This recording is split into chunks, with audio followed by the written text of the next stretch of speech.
torsion test.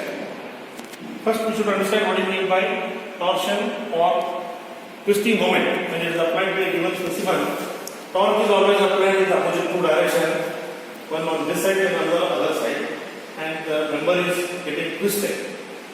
The most important effects of the torque is if I consider this as my specimen and one end fixed and another is free, and there is an initial fiber AB which is horizontally kept here. Once you apply the torque T, point A will remain here only, point B will shift from B to B dash. Due to that, this horizontal line will be taking an inclined position. The angle between these two is called theta, which is called as angle of twist. Another effect of the applied torque is to develop torsional shear stress. The variation of the torsional shear stress is always zero at the axis and linear it varies, and it is maximum at the outer face. In our today's experimental setup, we have a milestone specimen of length L and diameter D. With the help of a vernier caliper, you have to initially note down the diameter, which is 10 mm, and length of the specimen is about 60 mm. And this is our fatigue testing equipment, which will be already explained here. There is a counter on this experiment, and one part of it is the reading is only torque in kg centimeter. And another part, another digital value will give you the corresponding twist in degrees. This is the panel, and this is the main setup. Here we have a check, and here we have another floating check. The specimen is loaded in between them, and once initially you have to apply the torque manually, and after some time it is going to be applied by the electric motor. See, when the experiment starts, we are going to this observation table.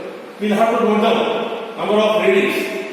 You are go on increasing the angle of twist by in steps of 2 degrees. Note down the corresponding torque in kg centimeter from the digital panel, and you go on increasing the angle 2, 4, 6, 8 like that continuously you go on, and continuously at one particular point the specimen breaks, and that is the maximum torque what you apply and the corresponding maximum angle of twist. Now, we need to plot a graph. With the help of these torque and theta, we need to plot a graph. Here we have to take the torque in Newton meter. Please remember, you have to rotate on the torque in kg of meter, that has to be converted into Newton meter. And the corresponding angle is in theta, which has to be radians. Again, it has to be multiplied by pi by 180 degree to the degree, and you get that. When the graph is plotted, this is the nature of the graph. And initially there is a straight portion and afterwards it will bend. When we take the slope of this straight portion, torque versus theta, it is called kT, which is called as torsional difference. The unit of this is Newton meter per radian, which is nothing but the ratio of torque versus angle of twist. And once we know this, we are now moving on to the calculation for torsional shear stress.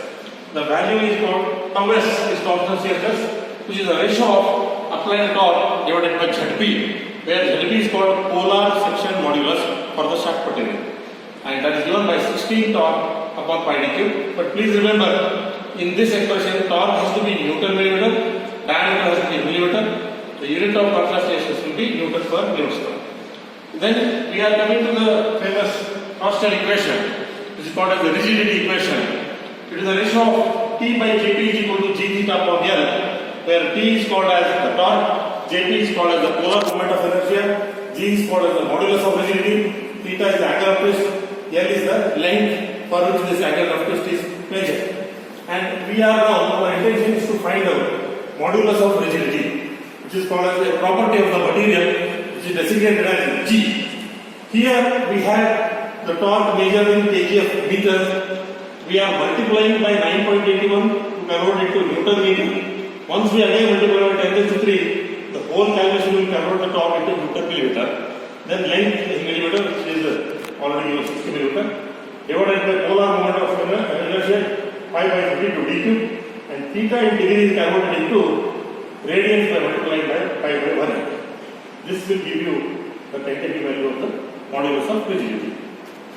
I am G.N. Marmolkar, Assistant Professor working in Department of Mechanical Engineering. Today we are going to see a demonstration on torsion test. in the MOM lab. What we have is, aim of the experiment is to determine the modulus of rigidity and torsional shear stress developed. So students, this is the setup, actually what we have. Here already we have loaded the specimen.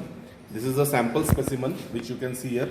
It has diameter of 10 mm and gauge length of 65 mm. Okay, so basically this is connected between these two checks, which will be subjected to equal and opposite torque, and based on that torque capacity this specimen will undergo torsion, and based on the strength we need to determine the shear strength and also their angle of twist. Okay, so here you can see digital indicator. Initially it will display the torque applied and angular displacement. So initially what we will do is we will manually apply the torque up to certain level, maybe 16 Newton meter or 50 Newton meter. Once it starts getting saturated at that level, we'll switch on to the automatic mode and we'll observe the failure of the specimen. Okay, so initially now Kamshetty sir will show us the application of the torque. Now you can see here, you can see here we have just set it to the 0. Torque is 0 Newton meter and also angular displacement is also in 0 degrees. Now we'll apply manual torque.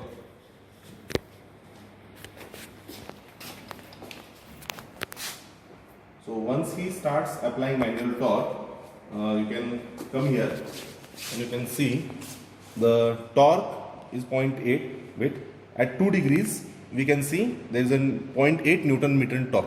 Likewise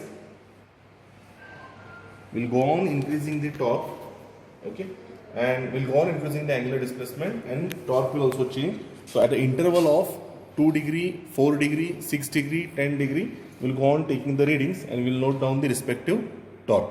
Then once it saturates, usually at around 40 or 50 Newton meter, it will stop increasing the angular displacement. So you can observe the change in readings here.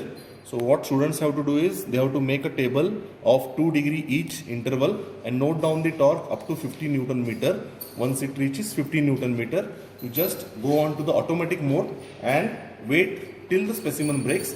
At the end, when specimen breaks, the digital display meter will show you the final reading where final angle of twist and final maximum amount of torque induced in the specimen can be noted down. Okay. Automatic mode will get the specimen will break under certain torque. Then this is how it will look at the end. What you have to do is you have to plot the graph of torque applied and angular displacement based on the slope within the elastic limit, determine the value of G and calculate the maximum shear stress induced in the specimen. Okay. Thank you.